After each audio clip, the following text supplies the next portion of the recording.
안녕하십니까. 드디어 가습기 계절이 왔습니다. 가습기를 하나 사볼까 생각으로 인터넷과 유튜브를 열심히 찾아봤었는데요. 결국 기화식 가습기인 벤타와 가열식 가습기인 스테나를 둘 다 구매해서 약 한 달간 사용을 해봤습니다. 사용하면서 느낀 장단점을 빠르게 정리해서 말씀드릴게요. 먼저 벤타부터 볼까요?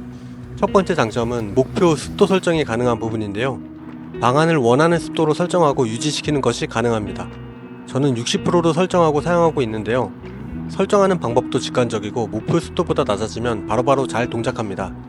두 번째 장점은 사용하는 위치에 따른 제약이 적습니다. 직접 수증기를 내뿜지 않는 기화식이기 때문에 구석에 놓고 써도 되고 책상 위에 올려놓고 써도 되고 아무데나 놓고 써도 상관이 없습니다. 그래도 기화식 가습기는 높은 곳에 올려놓고 사용하는 게 가장 효율적이라고 합니다.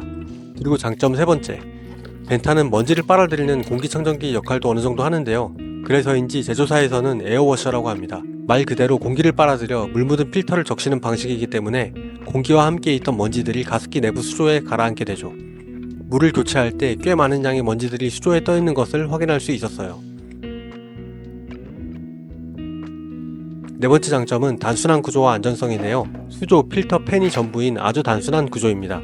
팬 부분의 모듈을 제외하고 전부 세척도 가능해요. 그리고 열이 발생하지 않기 때문에 안전하고 소비 전력도 3에서 8W 정도로 매우 낮습니다. 이번엔 벤타 가습기의 단점입니다. 일단 가습량이 적습니다. 9시간 동안 1단계로 돌려도 이 정도밖에 줄지 않는데요. 빠진 물의 양만큼 한번 채워보면 약 500ml 정도 됩니다. 소비자24 포털에서 실제 테스트했던 결과를 참고해봐도 최대 작동 조건 기준으로 벤타 에어워셔는 시간당 170ml 정도의 성능밖에 나오지 않습니다. 참고로 벤타 최대 풍량으로 돌리면 시끄러워서 잠도 못 자요. 두 번째 단점은 식기세척기가 없으면 필터 세척이 쉽지 않다는 점입니다. 필터 세척을 위해서는 락스에 담가 놓던가 세제를 뿌려서 디스크 사이사이를 잘 닦아줘야 하기 때문에 시간이 오래 걸립니다.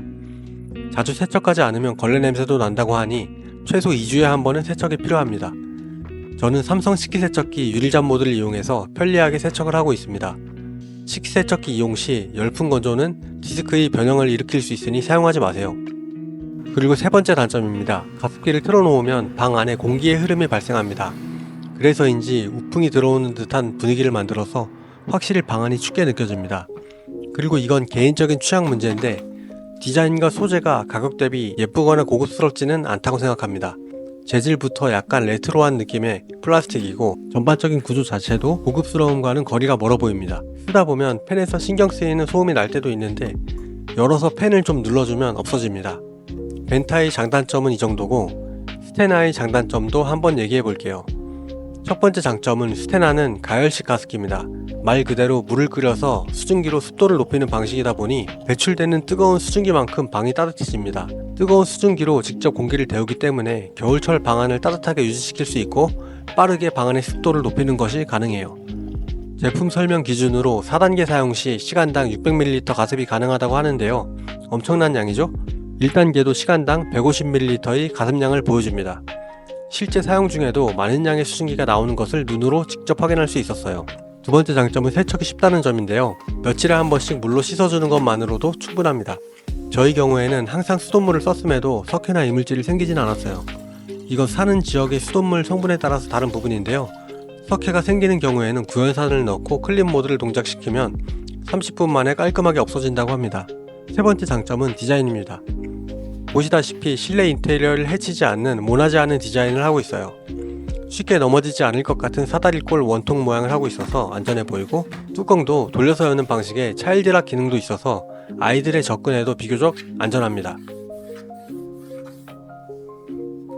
네 번째 장점은 기존 가열식 가습기 대비 전력 소모가 적다는 점입니다. 전기요금 자체도 1단계 100W 10시간 기준 한 달에 5,000원이 되지 않기 때문에 기본적으로 뜨거운 수증기를 내뿜으면서 실내 온도도 높일 수 있다는 장점을 생각해보면 적당합니다. 이제 스테나 가습기의 단점을 얘기해 볼 건데요. 첫 번째는 습도 설정 기능이 없습니다. 그냥 1에서 4단계까지만 가습량을 설정할 수가 있는데요. 습도가 높은 상황에서도 계속 정해진 단계로만 동작하기 때문에 방 안의 습도를 적절하게 유지하기 위해서는 사용자의 직접적인 컨트롤이 필요합니다. 그리고 두 번째 단점입니다. 가열식 가습기는 놓을 수 있는 위치가 한정적이에요. 가습기 높은 온도의 수증기는 주변의 전자기기나 가구, 악기 등에 안 좋은 영향을 미칠 수 있기 때문에 가급적 주변에 아무것도 놓지 않는 것이 좋습니다.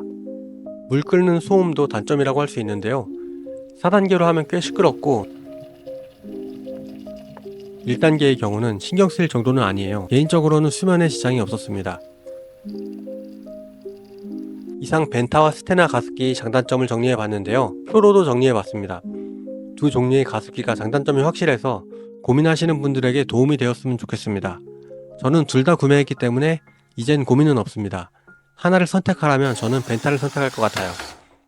오늘도 시청해 주셔서 감사합니다.